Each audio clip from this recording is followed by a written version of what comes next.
Who wants to be the next Italian wine ambassador? Join an exclusive network of 400 Italian wine ambassadors across 48 countries. Vinitaly International Academy is coming to Chicago on October 19th to 21st, and to Almaty, Kazakhstan from November 16th to 18th. Don't miss out. Register now at vinitaly.com. Welcome to the Italian Grape Geek podcast. Join us as we explore personal stories of travel and tasting with Italy's must-know grape varietals. Chart your own course with My Italian Grape Geek Journal, your personal tasting companion to accompany the series. Available now on Amazon. With thanks to Colangelo and Partners for their generous support with this project. Hi there. My name is Andrea Eby, and I am the Director of Italian Wine Education at the Wine Scholar Guild. I also am an Italian wine ambassador through the Vinitaly International Academy. I am a Sommelier Instructor with the Canadian Association of Professional Sommeliers here in Canada and a member of the CAPS National Education Committee. I do some judging for the expert judging panels at Decanter World Wine Awards, International Wine and Spirits Competition, International Wine Challenge, and of course, Vinitaly 5-star wines and Wine Without Walls. I am a Stage 2 Masters of Wine student, and I've worked for more than a decade in the wine world as a wine buyer in retail sales and as a drinks educator at one of Canada's top wine stores. And in 2020, I founded my own school, Vinsanity School of Wine. There I teach the Wine and Spirit Education Trust courses and the Wine Scholar Guild courses. I am happy to be here today to talk about a few of my favorite Italian grape varieties. We are going to start with Coda di Volpe. We are in the south of Italy, talking about one of Campania's most underrated varieties, Coda di Volpe. So it's long been in the shadow of its more famous friends, such as Fiano, Greco, and Falanghina. And I really think that it deserves more attention than we often give it. First of all, let's talk about its name. So the variety's bunches are quite, I guess I would say, ample, and they have this sort of distinct curvature at the end of the bunch. And that kind of leads people to sort of compare the shape of the grape bunches with the tail of a fox, or Coda di Volpe in Italian. The variety has a very long history, was even referenced, we think, by Pliny the Elder in his Natural History. It was also historically referred to as Falerno, as it was kind of long thought to be one of the varieties that was used to craft the famous Falernian wine that we've probably all heard so much about. That was the famous wine that was really much loved by the Romans and fetched really high prices, and was one of the first wines that we know that was sort of given cru level status in terms of the different grades of wine that were produced. In the more recent past, the variety has often been confused with Pellegrino Bianco and Capratone. And in fact, Capratone is probably the one that gives us the most kind of a headache, because once you start kind of talking to experts who are saying that Capratone is exactly the same as Coda di Volpe, but then you talk to farmers, especially those farmers that are really familiar with it in the volcanic soils of Vesuvius, and they say there's absolutely no way that they're the same because they look so different in the vineyard. But it's still a variety that gives us some reason to have some discussion about the possibility that it could be the same as Capratone. But we think now, according to the latest DNA analysis, that no, it is its own separate variety. But the confusion doesn't end there. When we speak of it, you noticed I probably added the adjective Bianco to the end of its name, because we probably should call it Coda di Volpe Bianco, because there is also a Coda di Volpe Rossa and a Coda di Volpaia di Lapio. Those are their own unique varieties. So, as is not uncommon in the south of Italy, a lot of sometimes confusion over what a particular grape variety really is. Aside from the confusion of is it the same as Capratone or not, it's kind of been even more obscured because of the fact that in the past, it's often been the grape variety that has been blended with Fiano and Greco and or Falanghina to kind of soften some of the acidity in those wines. But now and more, you see some varietal versions becoming common as people sort of discover the real potential of the grape variety itself. The best examples are found in Sanio DOC, Taberno DOC, Both of those are rich in the Benevento area. And then increasingly good examples also can be found, as I mentioned before, on the slopes of Mount Vesuvio, where it's also often included in the wines of Lacrime Christi DOC, or we say Vesuvio DOC. You can even actually find it in Australia and in California as well. Perhaps what makes it most interesting to me is its ability to really reflect the terroir in which it's grown. And I think that's what appeals to winemakers as well.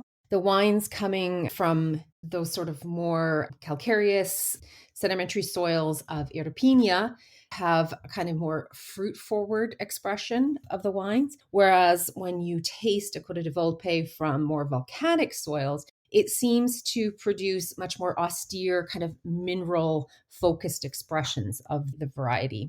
It is a variety that tends to produce wines with more moderate levels of acidity, hence why it was often blended with those a little bit higher acid grape varieties such as Fiano and Greco. Aside from the acidity, this kind of nice softer side of the acidity, it produces these beautiful flavors. For me, it's things like lemon zest, pine, resin, sometimes guava, a little more of those kind of tropical notes, so roasted pineapple in some of those more fruit forward expressions. In some of the more kind of mineral styled wines, you get these beautiful sort of green olive, pear, and then for me, one of the real characteristics I love about it is this often very kind of saline note that you get, particularly on the finish. In fact, some examples can be really intensely mineral and possess this almost like kind of steely structure that is in the top examples, not unlike sometimes like a Riesling. Although, as I mentioned, there are other examples that tend to be more generous and really highlight that kind of tropical fruit and this kind of salty, briny note. And those ones to me start to resemble something more like an Albarino, probably from the Aspacious. Either way, I think that the variety deserves more attention just based on this fact that it has such versatility and that you can make these different styles of wine from it. So I guess my personal connection to the grape comes thanks to Andrea Matroni at Cantina Matroni in Bosco Tre Case, which is on the slopes of Mount Vesuvius.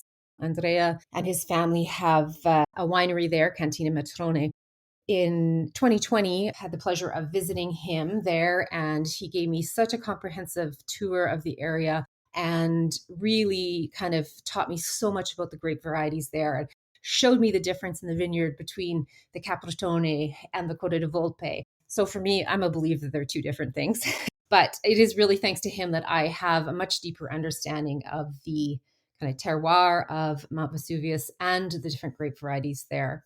In terms of who you might, seek out if you want to learn a little bit more about Coda di Volpe and taste some of these examples, there are a wide range of producers that are making some great wines now. It will really depend on, where you're coming from and what your market looks like in terms of what's available. But some of the things that you can look for, names like Di Meo, Fattoria La Rivolta, Perillo. I find all three of those producers make a little more sort of oxygen protected style. So a little more sort of linear, really crisp, clean sort of versions of the grape variety. Gennare from Benevento also makes a really well-priced sort of introductory wine for you to get to know Coda di Volpe. Fattoria La Rivolta, I did mention before, they kind of make a couple different expressions. And one of the ones that I really like they've started making is one that has a little skin maceration, just like 24 hours. And it just gives you a little more grip to the wine and has just a hint of that sort of oxidative edge to it that I really, really enjoy.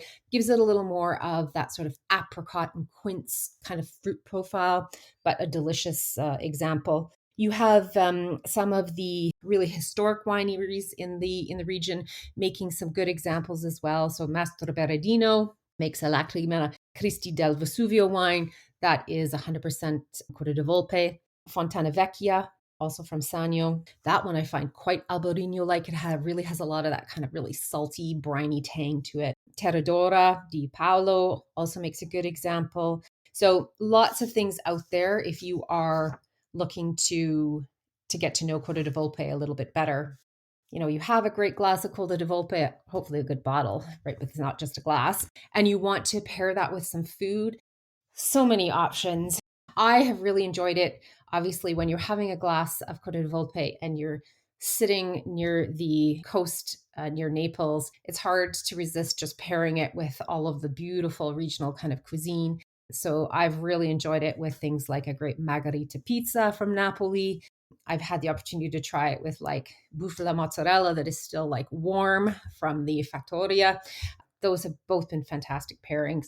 There's so many great grilled fish and vegetable dishes there. And I find it even tends to work, especially if you have a version that has a little bit of that more sort of oxidative kind of character to it, really works with tricky things, even like artichokes. So a very versatile, great variety in terms of all the styles of wine it can produce and all of the great food pairing possibilities that it possesses.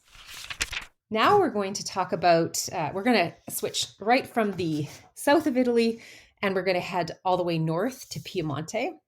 And we're going to talk about Cortese. Okay, so a big jump in geography. Cortese has a long history in Piemonte. In fact, first documented in about 1614. So we know a little bit more about Cortese than we do some of the other Italian grape varieties, just because there has been so much documentation of the history of the grape variety. The name is maybe a little more complicated to unpack than Coda di Volpe, which has much more of a literal kind of connection to the name. Here, there's a lot of stories about perhaps how the name came about. One of them being that it's tied to this romantic tale involving the beautiful princess Gavia, who was the daughter of the king of the Franks, who allegedly received the vines of the modern sort of territory of Cortese as a wedding gift from the queen of the Goths. Despite, the alluring aspects of this tale, it's probably not much more than a tale. And likely the name itself probably derives, they think, from not the name of the princess, but from the Latin term of cavatum, which means cavern, and later would have evolved into Gavio and then into Gavi. I prefer the princess tale, but I think I've lost that battle. So Cortese has long been a favorite of farmers because it has a lot of cold hardiness. It's maybe difficult for us to imagine in today's day and age, in this age of climate change, that is something that you would need to worry about in the area where Cortese is planted.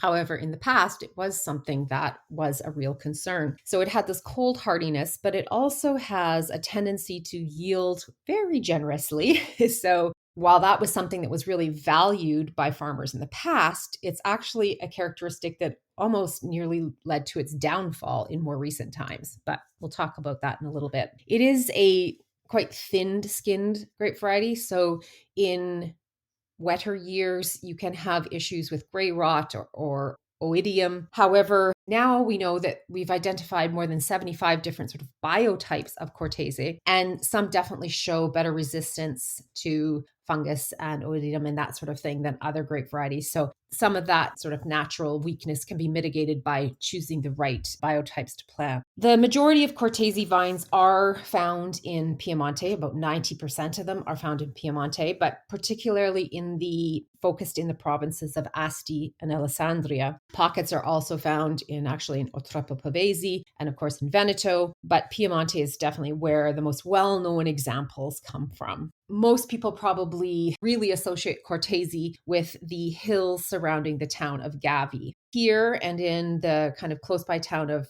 Tassarolo, that's where typically you find a lot of the best examples of Cortese wine. Top examples of Cortese will show this really vibrant, citrusy, lemon, grapefruit sort of notes that at the core have more kind of mineral flinty characters, and then hints of white blossom, fresh herbs. And if you have like kind of sufficient structure and extract, they will help sort of balance that variety's really electric acidity. So you kind of really need to make sure that things are sufficiently structured and have enough extract to them so that they balance this acidity. Without that, the wines can be really almost unpleasantly acidic and can lack some charm. As I kind of alluded to before, that is something that became all too common in the 1980s when I would say the variety's kind of popularity began to go to its head. So in the 1960s and 1970s, it was kind of really discovered by a lot of export markets, particularly the UK, who really came to see Cortese as this really crisp, flavorful, just refreshing style of white wine. And things were going quite well. Some people kind of took advantage of this popularity and began pushing the yields a little bit.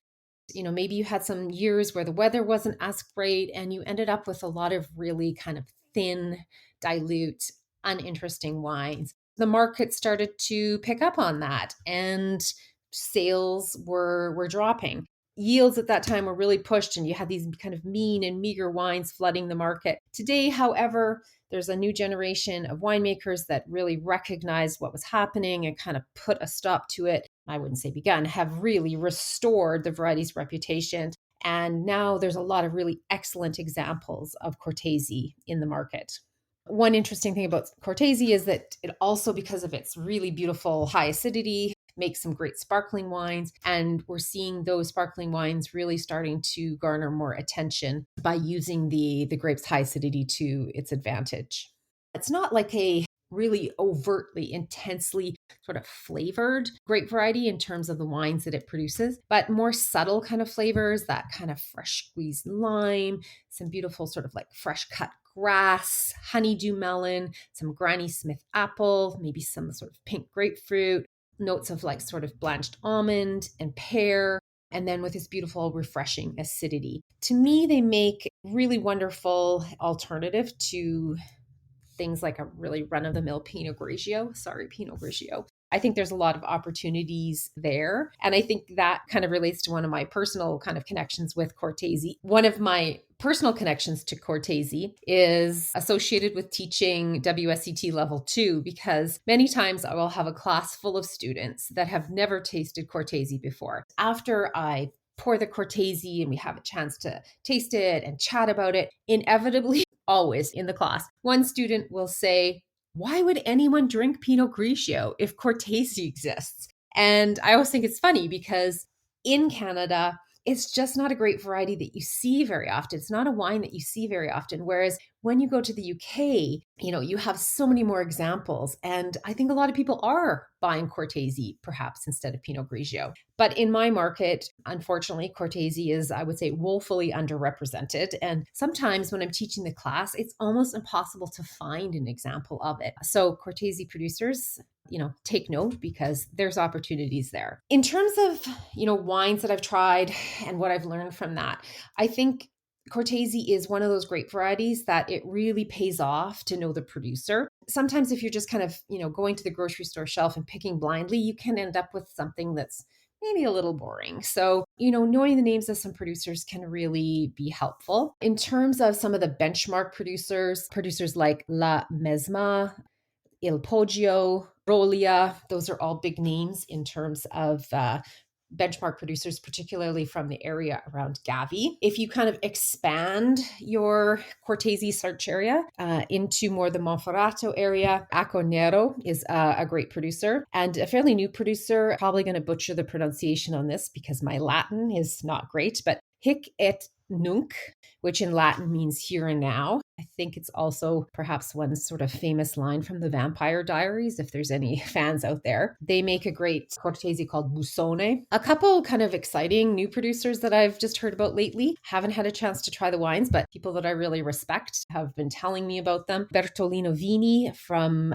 close to Asti, winemaker Giorgio Bertolino. He makes 2 white wines, a straight Cortese and a more macerated example with just a hint of Moscato in there. And that's supposed to be a fantastic wine. Also from Monferrato, Azienda Agricola Orsi, kind of newer to the scene, but making some fantastic Cortese as well. In terms of what to pair with Cortese, well, one wine that I think you don't need to pair anything with, as I've kind of alluded to, it has this really refreshing quality that I think makes it just a perfect aperitif wine, just a really refreshing glass at any time during the day with anything. If you're thinking about, particular pairings, I think anything that has like a creamy pasta that has that really rich kind of component to the sauce, the acidity in the Cortese can really kind of cut through that. It works well with, again, sort of rich, creamy risotto as well. So you can kind of do that contrast where you're kind of playing the acidity against the richness of the food. But then you can also do some complementary pairings where, as I mentioned, it's not this really super flavorful wine, and so a little more subtle in the flavors. So for me, that often is something then that works really well with dishes where I really want to highlight quality of the ingredients and the freshness of the ingredients. So things like sushi, I love Cortese with. Swordfish carpaccio, particularly great.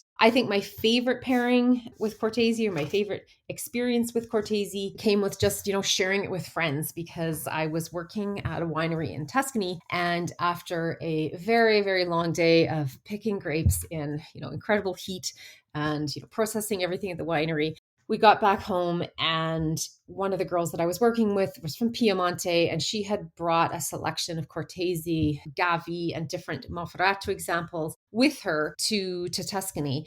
And, just opening a bottle of this really crisp, clean, refreshing Cortese and sharing it with friends is the best kind of food pairing or pairing example that I can think of. So thank you. I hope you enjoyed learning about Cortese and Coda di Volpe. And if you have questions, just let me know.